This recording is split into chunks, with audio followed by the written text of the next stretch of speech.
La 4G Patelma vous présente Ni Vavo.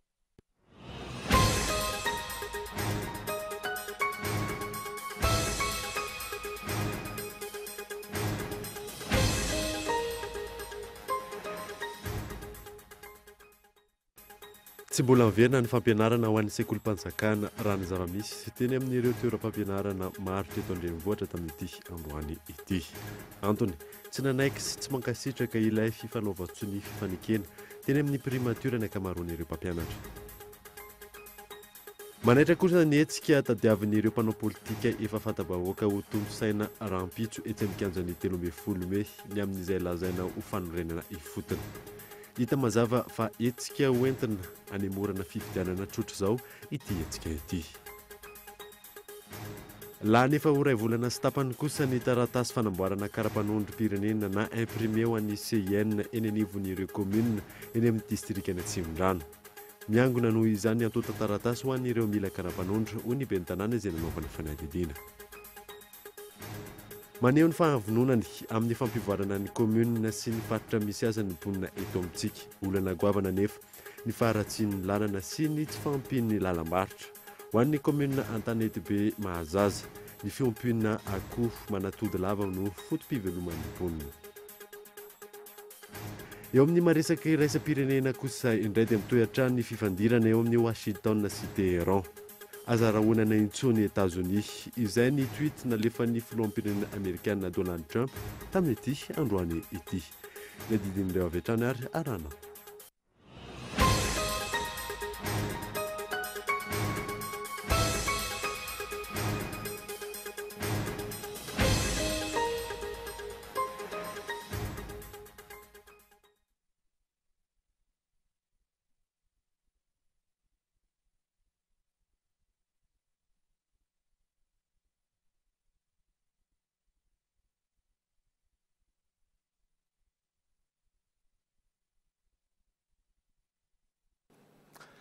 Tomboka lasy tomboka vafaly miarabanareo indray tonga soa eto amin'ny fotoanan'ny fampalalam-baovao eto amin'ny Cool TV. Tsy adino amin'izay ihany koa ianareo any amin'ny faritra izay manaraka ny vaovao amin'ny alalan'ny DSTV Antsiranana sy TNTV Fianaratsoa.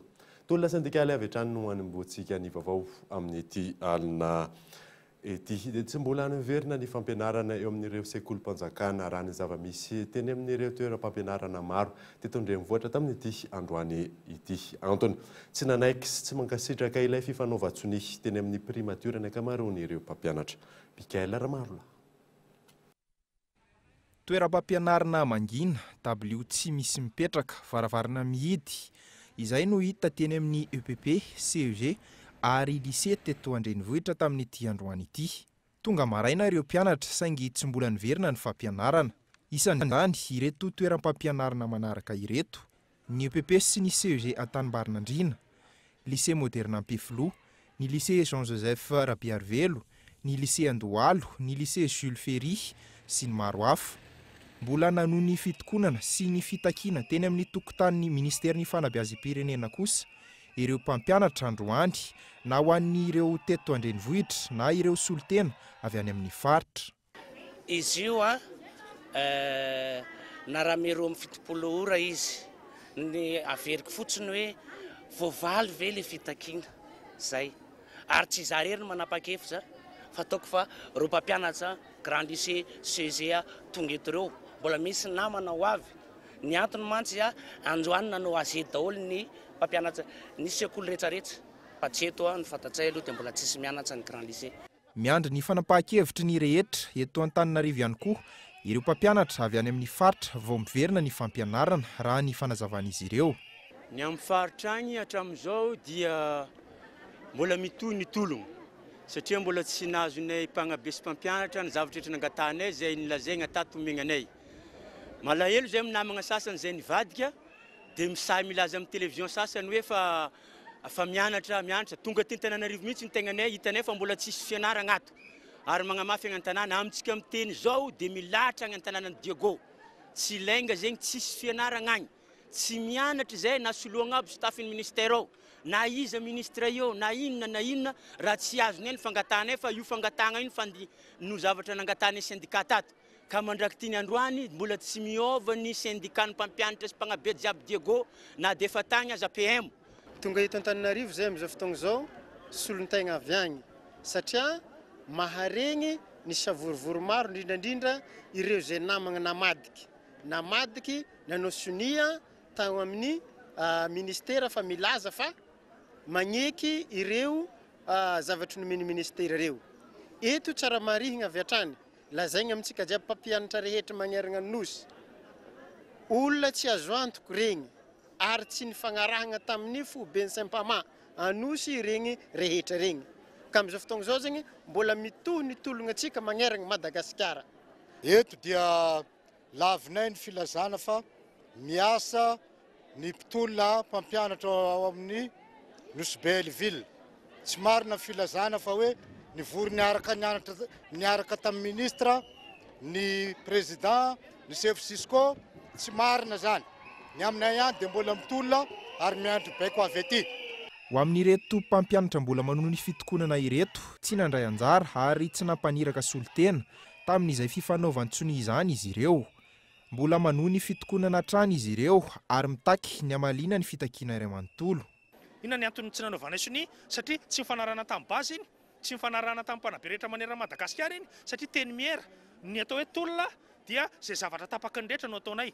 Zay tsy hoe miziriziry amin'ny hevitra iny atao hoe négociation dia hoe samy manao concession ro tote.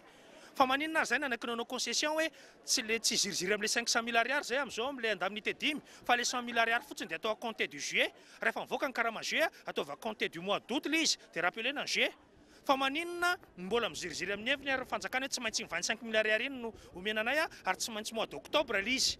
Efa le mbonana zay tsy tia zava-boribory tsony efa voafitaka amin'ny mpanabe tamin'ny 2016 na mpanantenana zavatra ivoaka 2017 tsy mivoaka fa zay tompoko dia olon-dehibe manana maizay anay zay dikan'izany tsy aleto zay raha tsy mba raisonnable les négociations ataonareo ary azo le zavatra tokony takinay. Tsy naomby ny tetiky ny ministera izay niezaka ny anery ireo mpampianatra hiverina an-tsekoly hanao ny asany raha ny nambarin'ireo mpitokona hatrany. Hitoeram-pitso ny tolona ho an'ireto mpanabe eo amin'ny tokotanin'ny ministeran'ny fanabeazam-pirenena ireto. Mandidina izay tontolo ny sindikaly izay hatrany dia tsy mifanaraka amin'ny vanim-potoana ankehitriny itsony ny karama farany ambany ho an'ireo mpiasa-panjakana sy ny tsy miankina eto Madagasikara. Tsy asiany mpitondra fanjakana fiheverana velively ny momba izany ho ny filohan'ny SSM. Fanampanazavana. Raha ohatra ka manao kajikajy tsotsotra izahay dia mahita fa minimum farafahakeliny any amin'ny 450 000 ariary any ny kajy tsotsotra izay hitanay. Dia gaga ianao zany hoe ahoana ny ataon'ireo olona izay mandray an'izany karama na 160 000 ariary izany. Raha ohatra ka minimum 450 ihany tokony ho lany. Ka izahay dia miteny hoe anisan'ny fanaparam-pahefana ataon'ny mpitondra ny fanomezana zareo ny fahefana handinika ny karaman'ny vahoaka malagasy kanefa dia tsy ataony izany fa any amin'ny zavatra hafa no hiasan'ny sainy.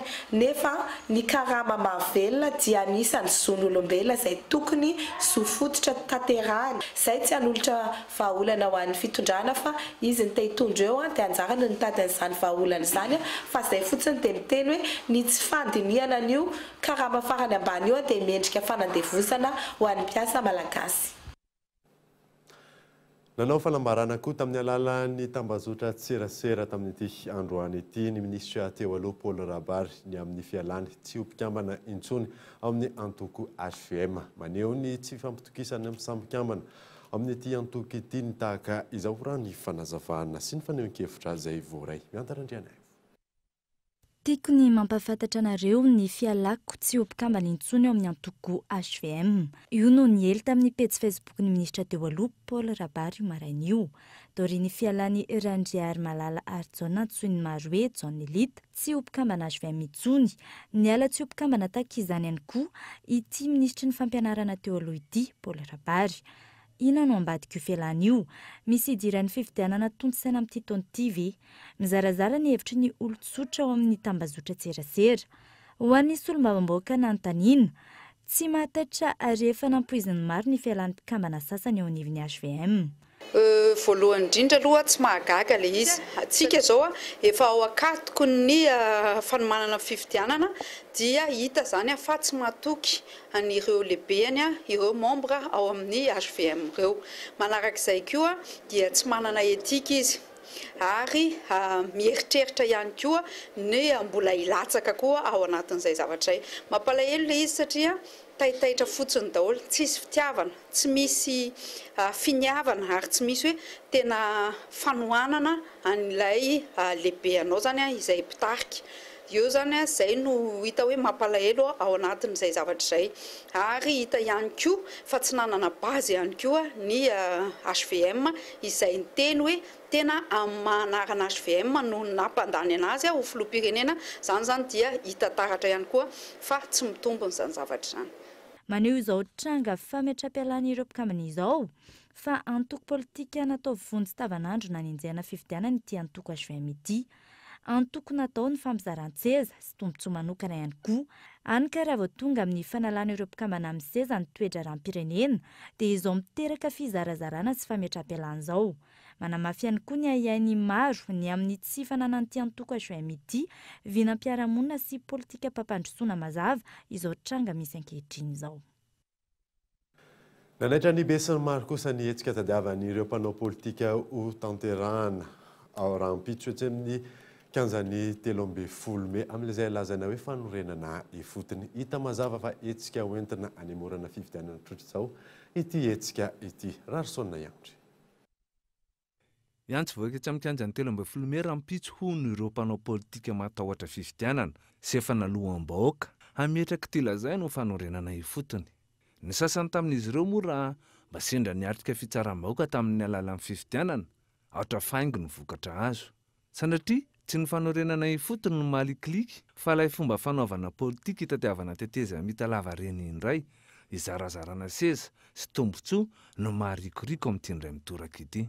Ilay tena fanorenana ifotony dia ilay asa tsy maintsy ho totosaina izay filoham-pirenena ho avy eo aorian'ny fifidianana ho totosaina amin'ny fafitony volana Novambra ho avy izao. Ekena, samy manana amin'ny fanorenana ifotony tokoa, fa raha mahasahy miatrika vahoaka, inona ny tsy tondrana anaty programa sy vinam-piarahamonina ilay fanorenana ifotony ka andresena lahatra amin'ny vahoaka amin'ny propagandy afaka andro vitsivitsy. Ka rehefa tiam-bahoaka io fanorenana ifotony io sy ilay olitra manolotra azy dia ho fidiny amin'ny fifidianana filoham-pirenena ho avy izao. Ny zava-misy, efa miroso amin'ny fanatanterahana fifidianana amin'ny Prime Ministre Tsay Christian, efa mitady vahaolana ihany koa amin'ny fitakian'ireo syndikalista, dia izao miezaka mitondra afo izao ireo mpanao politika tsy masahy misedra fifidianana. Raha tsy matahotra fifidianana izy ireo, tsy tokony anaiko ataon'ny sasany fitaovana politika anakorotana fifidianana toy izao, hoy ny mpanara-baovao. Ny ankamaroan'ny vahoaka tsy anaingo intsony izany tetika sy kajikajy idirana indray amina teteza mita lavabe izany, ifampizaran'ny mpanao politika seza sy tombotsoa manokana. No mamaika ny vahoaka, hiatrika fifidianana hanilihana ireo mpitondra efa voaporofo ny tsy fahombiazana nandritra izay 4 taona mahery izay. Misy ambadika politika sy mety fatahorana fifidianana io ny fanehoan-kevitry ireo mpanao politika sy solomamoaka anontaniana androany manoloana ny fikasan'ny hetsika kasain'ny HFI na ny hetsika fanavaozana ifotony izay atao rahampitso. Fanadiny miantarandriana. Kajikajy politika misy hevitra ambadika ho hiezana hanemorana ny fifidianana toto-saina amin'ity taona ity. Hevitra hitoviany mpanao politika sy ny solombavamboaka anontaniana izany manoloana ny fikasan'ny hetsiky ny fanavaozana ifotony hiatrika fihetsiketsehana rahampitso. Tsy tokony atao fitaovana entina anakorotanana ny fitakiana ataon'ny sindikara ny fanazavana. Dia iza moa indray matoa Edgar Razafindravazy izay lasa namondrona an'izy ireo, izay lasa ohatrany hoe izy hoe zany no mitarika an'izy ireo. Sy andray matoa Petra Kotiniaina izay hitantsika, sy andray matoa Alain Ndriamseza. Edgar manokana dia mpanolotsaina manokana andray matoa Rajaonary Mampianina nandritra an'izay 2 taona faran'izay. Eo zany hitantsika ihany koa andray matoa Petra Kotiniaina mivady izay nanangan-tanana mihitsy ao amin'ny Assemblée nationale nandray an'ilay vola izay mivoaka hoe nanao kolikoly tamin'iny lalam-pifidianana izany hoe fomba ihany koa an'ilay fitondrana HVM. zany no izy tomana ny hoe matahotra fifidianana tokoa hoe zany ny HVM amin'izao fotoana zao. Nisy andika manokana kosa indray dia zao tena miombo-po mihitsy amin'ny fitakiana. Ireo tsara fa izay ministera ny team na mapara ireo no mitantana azy amin'izao fotoana zao dia tsy misy le olona fa ireo ministera izay tantanin'ny HVM io tsy mahavaha olona io. Ka zany koa ve fanahinina ve ny ataon'ny HVM ihany koa anatin'izany mba tsy hamaha olana izy sy ny laisa vorovory tsy sy ny fifidianana. Mifono fanakorotanana ihany koa io hetsika io hoy ny solombavamboaka mapara raha antany Irina Lalao Androany. Miseho mibaribary amin'ny alalan'io raha ny nambarany hatrany fatahoran'ny fitondrana hiatrika fifidianana. Mazava ho azy satria misy katsikatso politika ny ao matetika mialatsiny mety misy hoe tafitona angamba ny olona raha ohatra voakasika an'izao teniko zao hoe matetika ny olona matahotra hiatrika fifidianana dia matetika tsy maintsy manao katsikatso politika isiny le transition dia amin'izay mba azahoany malalaka idirany ao anatin'ny fitondrana zay. Io resaka katsikatso politika io matetika ny tena mahapotika ny Madagasikara. Manoloana ny le didina voakan'ny ACC raha iverina zany zahay hoe ino moa natonga ny hetsika voalohany nisy teto Madagasikara dia noho ny le lalàna teo anivon'ny intermaire-pirenena zany zay lalàna mikasika ny fifidianana zay tsy nekeny ny ireo député 73 ary ny tamin'ireny fotoana ireny angamba ny olana dia no hoe mba isiny zay fifidianana zay sy afahany zay olona te hilatsaka milatsaka malalaka. Araka izany ny fanatotsana fifidianana amin'ity taon'ity ihany no afahana mamany olana eto amin'ny firenena. Fifidianana mialohan'ny fotoana araka ny didina voakan'ny HCC tamin'ny alalan'ny 5 ny volana May lasa teo. Miteny zareo fa tokony hanao refondation hoe ahentro amin'ny fifidianana tsy zany ny toloman'ny vahoaka teny amin'ny 13 May fa ny toloman'ny vahoaka teny amin'ny 13 May dia mba hisiny ny fifidianana. Tonga zao le fifidianana ary manao ny ainy-tsozavatra amin'ny prime ministre ny président Seni ny pray antoka rehetrarehetra ny communauté internationale dia reto reto fa mitady izay hanokorotanana marefo dia marefo angamba izy ireo ka matahotra mba hoe tsy olany dia mitarika korotana ohatry zao fa raha misy atao tokony ataony na proposition tokony ataony dia tokony ataony amin'ny ataontsika hoe propagandy. Ary raha misy atra tiany zareo atolotra koa dia efa andro pré-campagne zao afaka miteny nevina ika zao dia maninona tsy zay no natao fa mikorotana ohatran'izao tsy mety zao amin'ny firenentsika efa latsaka lala dia lalina ka mbola tsy mahataty indray korotana vaovao fifidianana ihany ny vahaolana. Raha ny zava-misy ny ministera tantanin'ny HVM avokoa ireo miteraka hetsika sy fitakiana ataon'ny sindika ireo tafiditra amin'izany ohatra ny anivon'ny MEN, ny MPDTN sy ny hafa izay iverin'ny mpanara-baovao maro fa misy ambadika politika ihany koa. Natsangana tamin'ny fomba ofisialy tamin'ny farany herinandro teo ny antoko malagasy sy miara-miainga amin'ny faritra Analanjorofo amin'ny distrikan'ny Fenerivo Atsinanana. Nampahafantarina tamin'ny fotoana io ihany koa fa ny antoko malagasy sy miara-miainga dia tsy miova amin'izay efa nijorony hatramin'izay. Isan'izany moa ny fampanjakana ny fanjakana tantandalana sy ny fanatanterahana ny fifidianana izay any vahaolana ho an'ny Madagasikara. Fanampanazavana. Manoloana ny ranom-pirenena ankehitriny dia tianay mampafantatra ny vahoaka malagasy fa mitsangana fomba ofisialy ny antoko malagasy miara-miainga sy ny tanora malagasy miara-miainga aty amin'ny faritra Analanjorofo zany hoe eto Fenerivo ka manoana koa ny isin'ny fifidianana amin'ny fomba ainga mba hananana ny vahoaka malagasy hananana ny vahoaka amin'ny faritra Analanjorofo filoham-pirenena vaovao izay afaka hampandroso ny faritra izay afaka hampandroso ny Madagasikara. Janany faritra izay ihany isika dia vonina hiady amin'ny tsy fandriam-pahalemana izay mampitaraina ny mponina any Ios. Ny filohan'ny teteza mety teo aloha Andry Nirina Rajoelina araka ny fanazavana dia hitondra vahaolana aingana sy maharitra mahakasika izany ny IEM. Henri Florian. Dahalo ito le tena manjaiky. Ty fifaliam-bola ay ho seto mo wangombe io.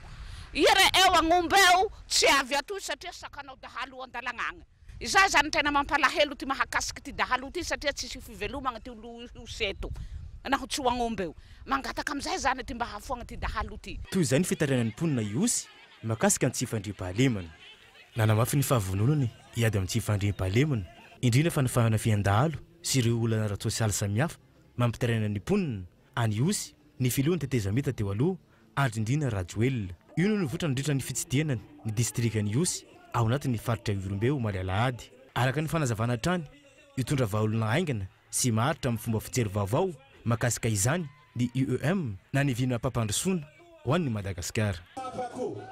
Ny fahatrana iainan'ny vahoaka malagasy tsapako ny firma azo anao voamaly azao teto dia nahazo antotsary hoe monsieur le président ny tafiany dahalo ane izay tao iosy so odry fahahoana ko nga tsy misy mpitandro filamina anao misy ozy izy ireo fa inona ho an'ny olana dia hoe ny indemnité amin'ny mpitandro ny filamina nefa nandritran'ny enim-bolana mahery no tsy voaloha zany zava-misy ozy izy ireo dia ozy izy za hoe lasa tsy mba fanadiny tadify tsara fa zao tamin'ny andro ny tetezamity na dia tao anatin'ny andro tena sarotra azy dia mividy helikoptera 3 isika idivana amin'ny asan-dahalo zay zavatra nataontsika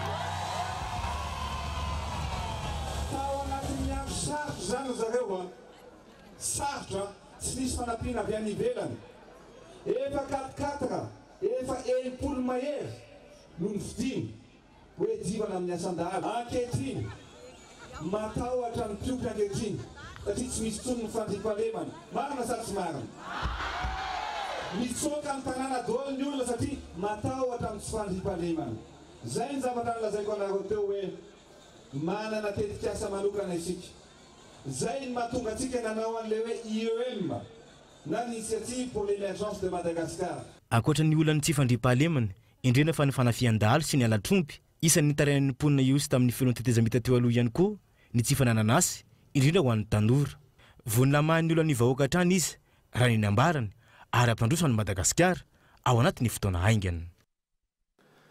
Notokana ny ministry ny tontolo iainana ny zoma faharoapolon'ny volana Jolay 2024 teo ny efitrano fandika-teny ny efitrano fikarohana ny efitrano ny mpiasan'ny trano famakiam-boky ao amin'ny fobem-piofanana ny Centre national de formation d'études et de recherche en environnement et forestière ao Morondava izay tafiditra moa anatin'ny fankalazana fa 70 taona ty fanadininy Rarsonna Yangitry. Hatramin'ny taona 2770 dia ny fiaraha-miasa Suisse malagasy no nitantana ny CNFRF Morondava. Nanomboka tamin'ny taona 2020 izy dia niraisy ministeran'ny tontolo iainana. Tsy nijanona tamin'ny fiarovana sy fikajiana harena voajanahary ihany anefa ny CNCRF Morondava fa nisokatra tamin'ny sehatrafa toy ny fanofanana sy fikarohana ho an'ireo mpianatra sy ny mponina rehetra tamin'ny faritra Menabe iny. Ankoatr'izay mbola mandray mpizahatany ihany koa ty toeram-piofanana ity no ny fisian'ireo efitrano fandraisam-bahiny ao aminy. Manodidina ny 200 isam-bola ireo mpizahatany mitsidika ny Kirindy Forest rehefa fotoana amin'ny bas saison ary mahatratratra amin'ny 700 ka hatramin'ny 210 rehefa haute saison. 2,000 sy 100 kilometatra torado no velara-tany Kirindy Forest ao anatin'ny commune Marfandely. Ao amin'ity alan'ny Kirindy ity ihany no ahitana karazam-biby 4 tsy fahita manerana izao tontolo izao toy ny fosa anaty faritra natoraly, ny voalavo lehibe miendrika kangoroa ireny. Misy karazana ala 200 koa ao amin'ity Kirindy Forest ity toy ny palissandre, ny hazoala, ao ihany koa ireo zava-maniry fanamboarana fanafody.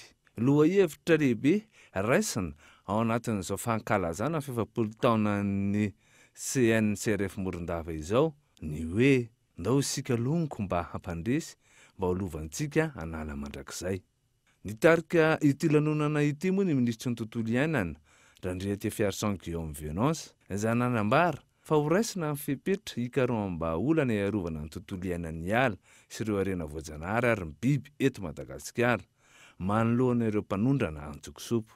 Porofon'izany ny vokatra efa azo tamin'ny asa natao tatoato tamin'ny fatratrarana ireo mpanao ratsy. Ya, fepetra aloha dia tsy maintsy raisiny. Sika angamba samy mahalala indrindra lokon'ny gazety fa betsaka mihitsy misokatra sy hita toaty. Mirongatra tokoa be ny asan'olona tsy ratsy nohon'izay periody hafahafa zay.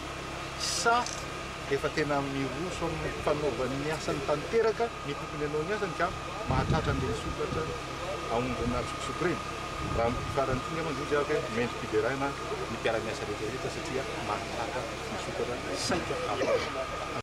Marina fa nanomboka ny taona 2024 no nisy ny fiofanana toy izao tao amin'ny CN FRF Morondava izay nivoatra hatrany tamin'ny alalan'ny foto-drafitrasa notokanana toy izao.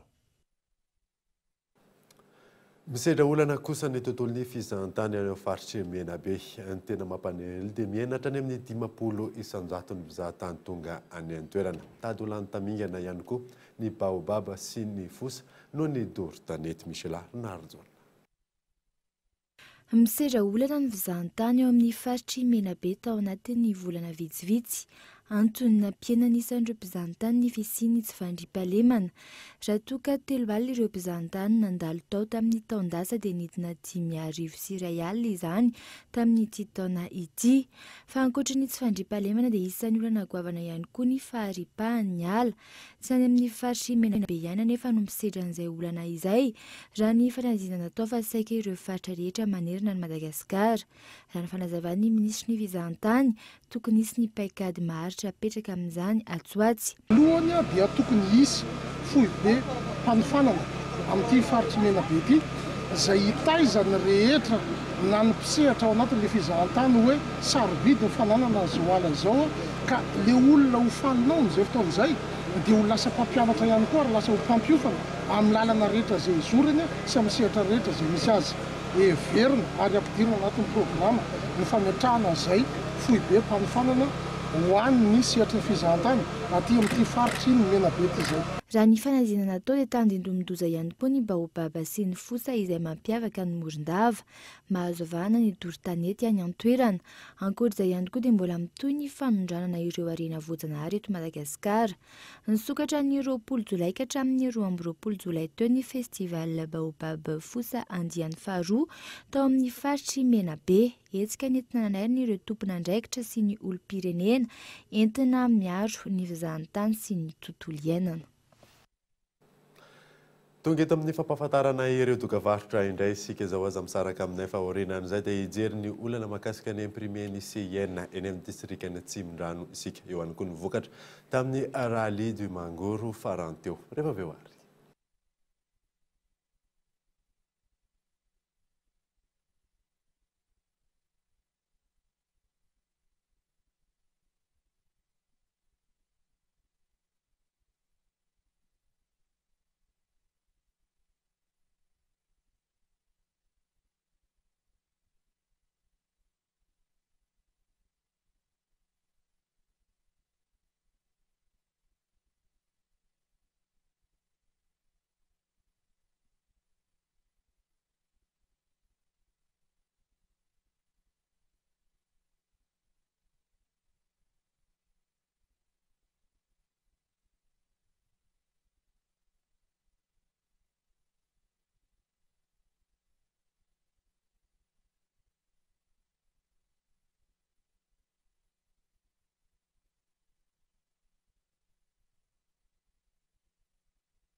Au rythme des couleurs Orlac.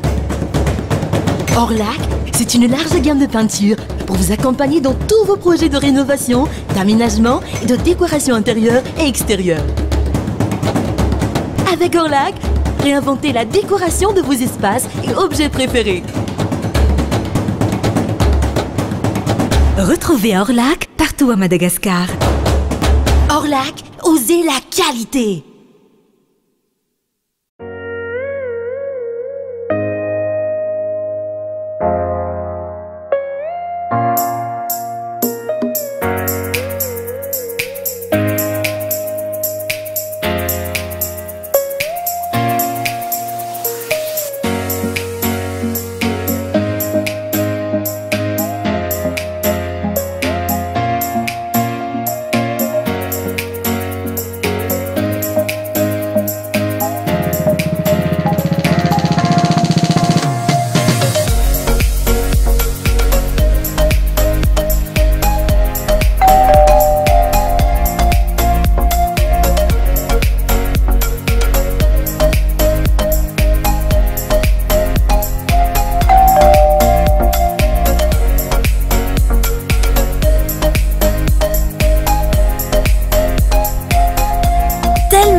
Profite des bonus sur les offres Telmanet.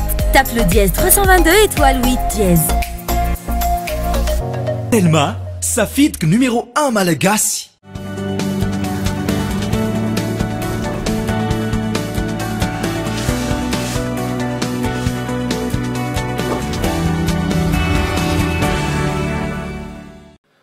Araka ny fantatsika moa dia film d'action sy aventure amin'ny rahantsika isaky ny alatsinainy eto amin'ny Cool TV tafiditra anatin'izany araka izany film hoaranao anio alina dia ny Veuve Gambleur izay hoaranao amin'ny 10 ora latsaka 10 eto amin'ny Cool TV mazava ho azy.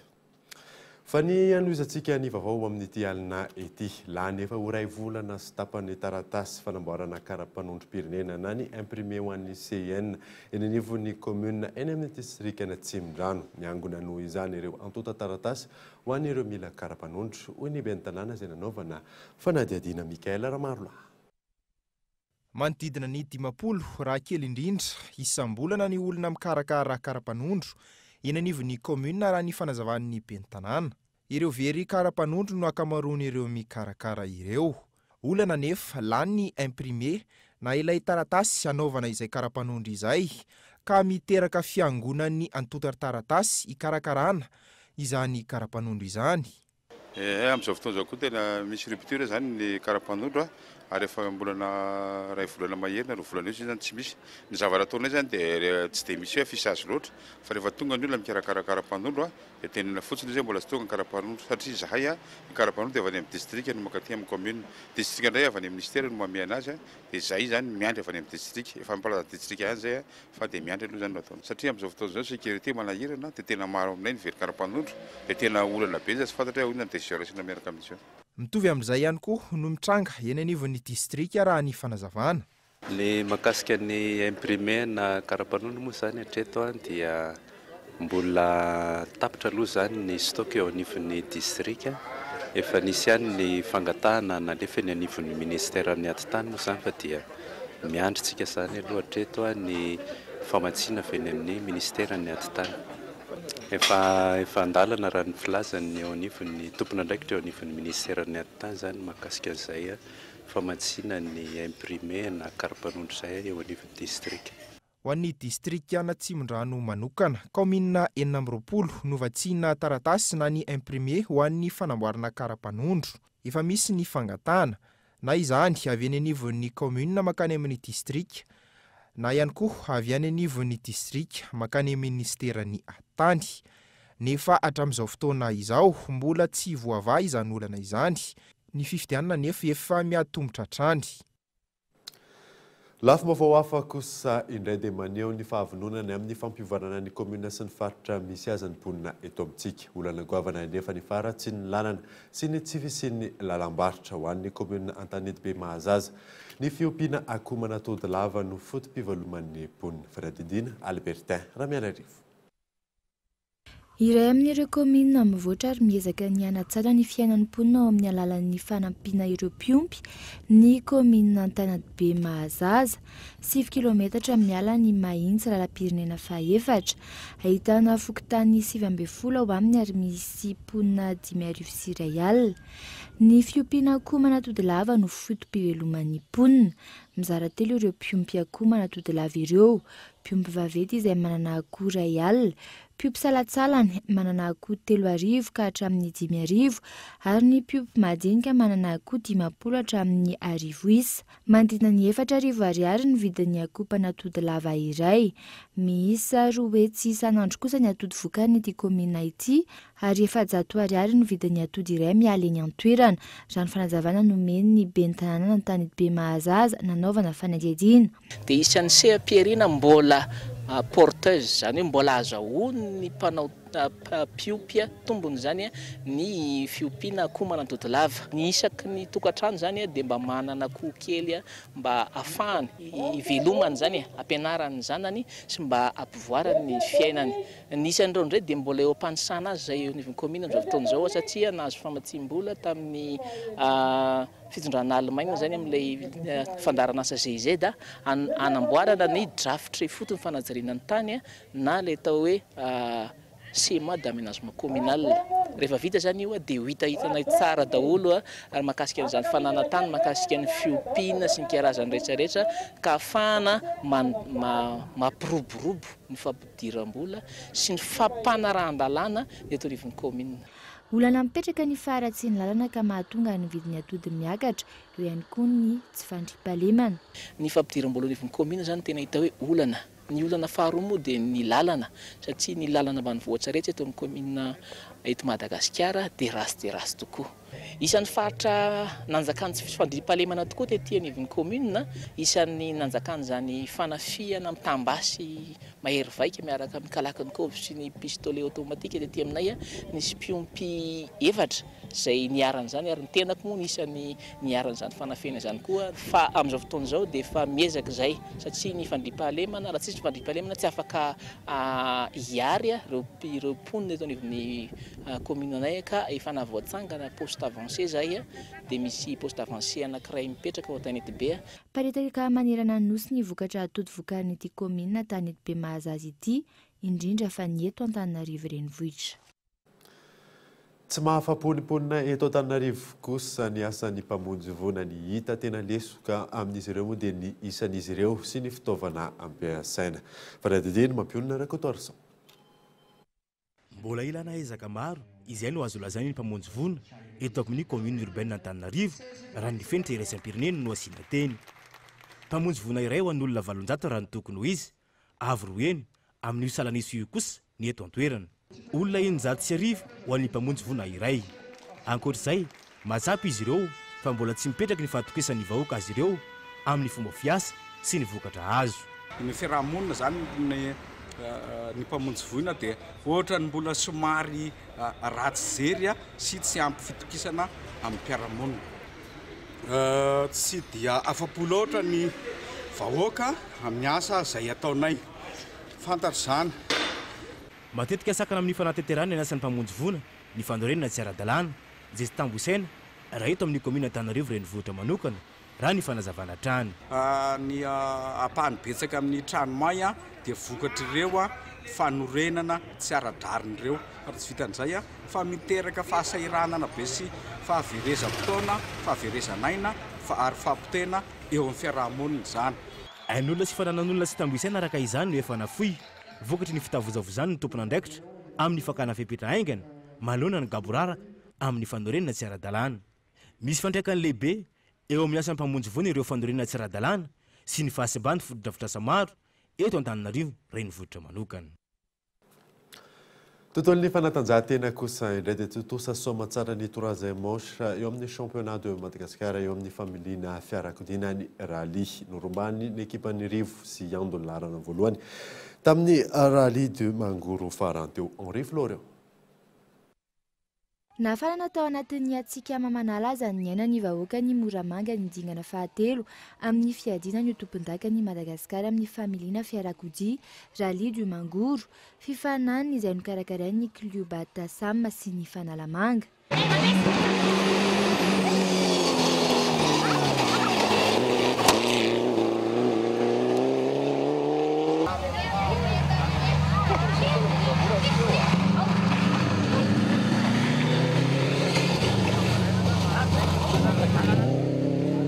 Nandrobaka ny larana voalohany ny ekipazy Rivo sy Ando nitondra ny fiara Subaru Impreza avy amin'ny Club FMMSM.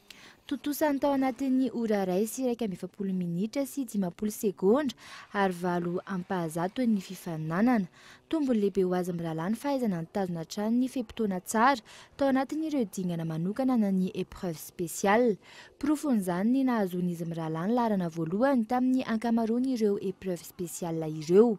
Na izany aza nanakaiky azy teo hatrany Tahina sy Tahina avy amin'ny Club Asak mitondra ny Subaru Impreza ihany koa izay nahavita ny fifaninana tao anatin'ny fe-potoana ora iray sy 2:20 minitra sy 4:50 sekondra ary 5 ampahazatony. Teo amin'ny lalana fahatelo Irina sy Herzo avy amin'ny Azatanana namory ny fiara Renault Mégane izy ireo ihany koa ny voalohany tamin'ireo fiara catégorie 2 roues motrices.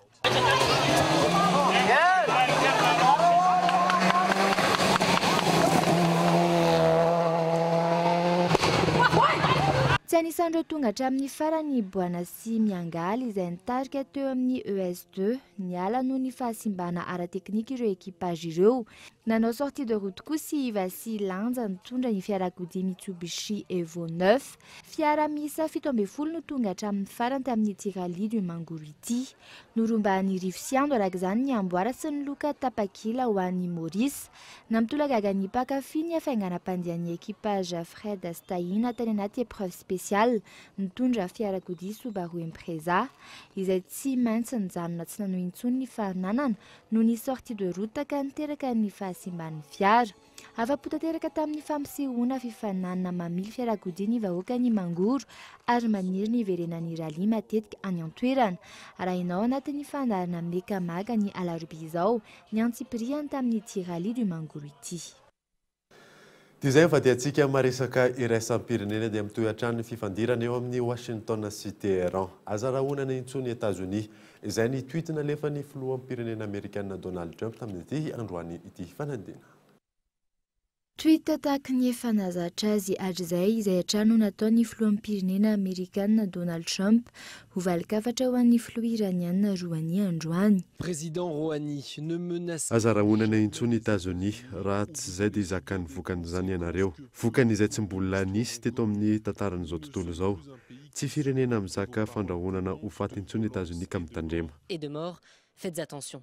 Dia ratsorina ny valikavatra manoloana ny filazan'ny filoha iraniana fa ho avy tsy ho ela ny ady eo amin'ny Washington sy Teheran rehefa nosakana ny États-Unis ny fanondranan'izy ireo solitany. Laza ny Amerikanina fa tsy hamelan'ny Iran hanondrana na dia goty iray amin'ny solitany aza. Mieritreritra ve nareo fa firenena malemy Iran? Diso avy hatrany eritreritrareo. Aza milalao amin'ny rambony liona fa anenenareo zany. Raha tsy ahirana nanomboka ny volana mety eo ny fifandonana eo amin'ireo firenena roa lehibe ireo nandritra ny fanambarany Donald Trump ny fialan'ny États-Unis tao anatin'ny accord sur le nucléaire iranien. Eo ihany koa ny fisian'ny mpiara-miasa amin'ity filoham-pirenena Amerikana ity izay manasazy ireo olona ambony eo amin'ny sehatra ara-politika ny Teheran. Ny sekretera-panjakana Amerikana izay mbola nanamafy fa mbola hitohy izay fanasaziana izay any an-toerana. Dia izay mamarina vaovao tamin'ity alina ity. Ankasitrana ianao nanaraka izany. Sova mandry daholo tompoko.